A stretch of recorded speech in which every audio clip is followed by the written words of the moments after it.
साम्राज्य, सामान्यांचा असामान्य आवाज। स्त्री पुरुष विषमता मानणारी मानसिकता बदलणे काळाची गरज। पोलीस उपायुक्त डॉक्टर दीपाली काळे। समाजातील पुरुषाच्या बद्दल असलेले गृहीतके म्हणजेच स्टिरियोटाइप्स याचा पुरुषांना त्रास होत आहे। त्यामुळे पुरुषाची घुसमट वाढत आहे। मर्द को दर्द नहीं होता, बैलवेडा, जुरू का गुलाम वगैरे संकल्पना जनमानसात आहेत आणि म्हणूनच स्त्री पुरुष समानतेच्या लढ्यामध्ये पुरुषांनी पुढे येऊन समानतेची चळवळ चालवली पाहिजे। पुरुषांनी या पुरुषसत्ताक व्यवस्थेचे जे फायदे आहेत ते हळूहळू सोडायला हवे, म्हणजेच पुरुषसत्ताक पद्धतीचे तोटेही कमी होतील आणि महिलांना सामाजिक कौटुंबिक जीवनामध्ये समानतेच्या पातळीवर आणण्यासाठी पुढाकार घेतला पाहिजे। स्त्रियाचे शत्रू पुरुष नाहीत, तर स्त्री पुरुष विषमता मानणारी मानसिकता ही शत्रू आहे आणि त्यामुळे ही मानसिकता स्त्री पुरुष दोघांनीही बदलली पाहिजे।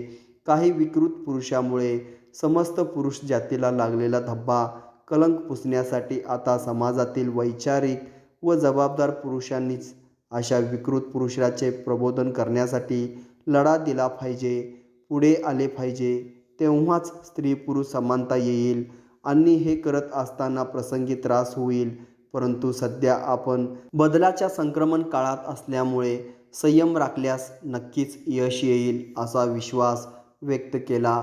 यावेळी व्यासपीठावर सोलापूर शहर पोलीस उपायुक्त डॉक्टर दीपाली काळे, प्रसिद्ध साहित्यिक समीर गायकवाड, समाजकार्य विभागाच्या डॉक्टर विजया महाजन आदींची उपस्थिती होती। यावेळी महाविद्यालयातील प्राध्यापक, परीक्षा नियंत्रक डॉक्टर SP गायकवाड, प्राध्यापक डॉक्टर महावीर शास्त्री, समाजकार्य विभाग प्रमुख प्राध्यापक डॉक्टर निशा वाघमारे, डॉक्टर ओवाळ तसेच विविध विभागाचे विभाग प्रमुख, PhD करणारे विद्यार्थी, विधिज्ञ तसेच अभ्यासक, विद्यार्थी आदींची उपस्थिती होती।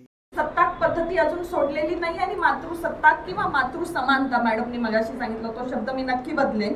It should not be Sattar, he मातृसमानतेची he movement आहे आणि ती पुरुष समानता आणि मातृसमानता जी आहे, सेन्सिटायझेशन आपण म्हणू ज्या चळवळीला, त्या चळवळीमध्ये आपण अजून आलेलो नाही आहात आणि त्या ट्रान्झिट फेजमध्ये आहे, म्हणून आपली ही घुसमट आहे। आणि ती ट्रान्झिट फेज जर पार करायची असेल तर आपल्याला पुढे यावं लागेल, कारण मी तर आपल्यालाही आपली मतं मांडता येईल आणि आपण एकत्रित येऊन हे काम करूया। निश्चितच माझे जी मतं आहेत ती कदाचित परखड असतील, जे माझे अनुभव आहेत ते तुम्हाला सगळ्यांना पडतीलच असं नाही, परंतु आपण हे चर्चा करूयात। पुन्हा एकदा एक एक बेसिक टॉपिक घेऊन जर आपण चर्चा केली तर निश्चितच चांगल्या पुढच्या सोल्युशनपर्यंत येऊ।